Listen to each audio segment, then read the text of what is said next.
parece que, em vez de, muitas vezes, confrontar a fé e a religião, eles se infiltraram nela. Então, só voltando à pergunta, Padre, que... Sim, isso, na verdade, eu tenho a impressão de que aquele livro do Rabino Entelman, chamado To Eliminate the Opiate, em 2 volumes, ele explica como isso começou com o judaísmo. Ou seja, depois da Revolução Francesa, os revolucionários entenderam que não era inteligente mais você confrontar diretamente a religião. Você precisaria criar uma versão da religião sem anticorpos, em que ela fosse, digamos assim, facilmente tradutora dos anseios revolucionários. Então, o Rabino Entelman, nesse livro, mostra como que eles criaram a exegese crítica da Torá, justamente como uma forma de desconstruir a fé israelita na sua base mais sagrada, que é a Torá. Depois disso, acabou, digamos assim, através da teologia protestante liberal, no século XIX, se infiltrando também na Igreja Católica, e produzindo aquilo que São Pio X perseguiu como movimento modernista, como uma seita modernista, né? E essa seita modernista, que na verdade partia dessa exegese crítica, ela foi censurada, foi perseguida, foi até punida, né? Os membros, aonde eles apareciam, eram realmente punidos pelo Papa. Mas depois acabou se desenvolvendo o que nós chamamos de Nouvelle Teologie, a nova teologia.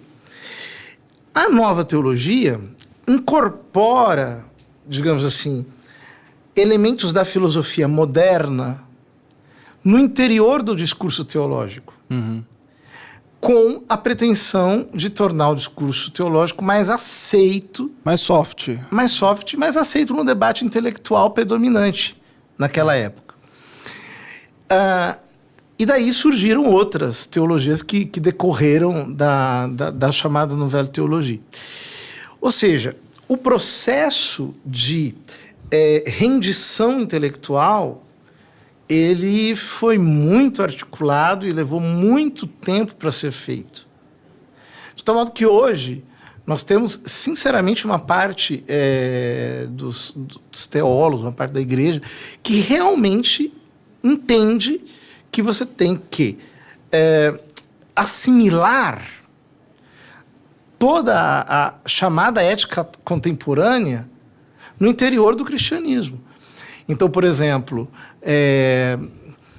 os discursos feministas, os discursos identitários em geral, etc., eles precisam ser assimilados e a própria teologia precisa ser traduzida naquele dialeto ideológico.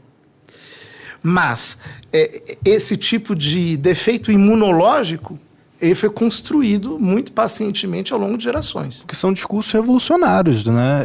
Eu queria entender, porque a gente está aqui na pauta para falar também da teologia da libertação. Você falou que são vários tipos de teologias, mas essa teologia da libertação, ela é mais, assim, mais famosa, porque eu sempre ouvi falar mais dela, assim, né? Então, o que é de fato essa teologia da libertação? Parece que é bem forte no Brasil também, né? Então seria legal falar. A teologia da libertação, o que é, né? É até difícil explicar sem, digamos assim, fazer um gancho histórico.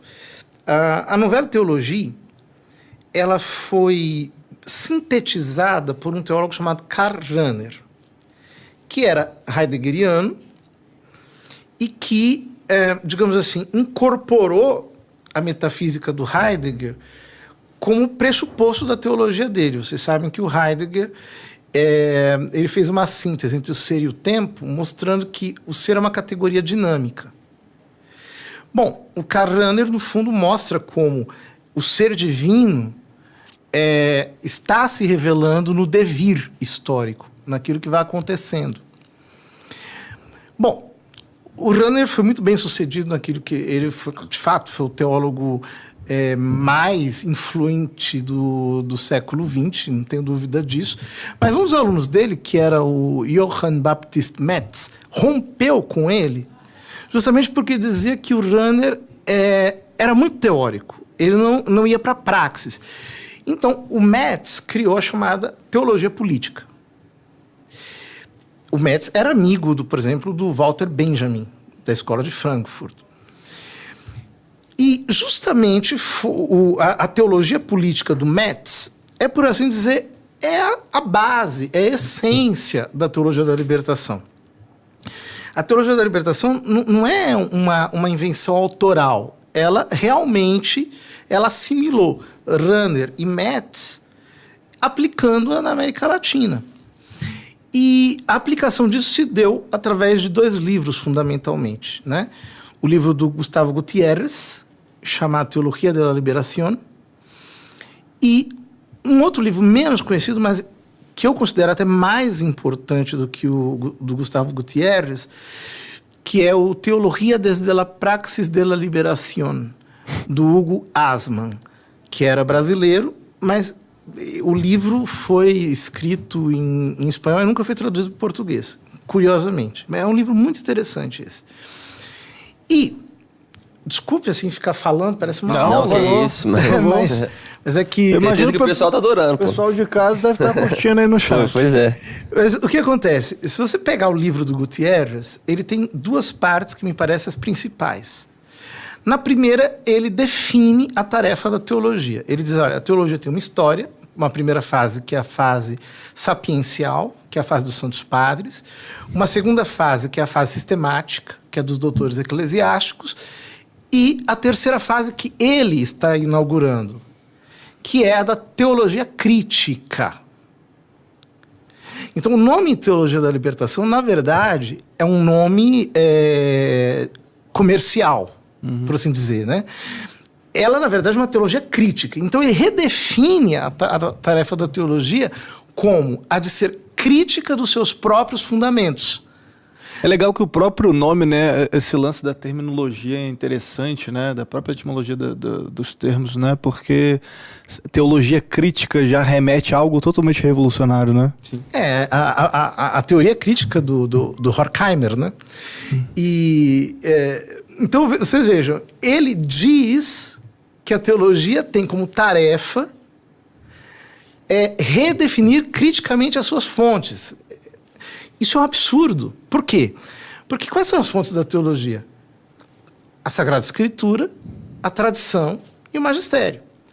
Então, se a teologia vai rediscutir criticamente as suas fontes com base nos condicionamentos históricos, políticos, econômicos, de luta de classes, etc., então você relativizou a teologia assumindo uma metanarrativa que faz com que todos os dados, inclusive a Sagrada Escritura, seja interpretada em função da luta de classes e assim por diante.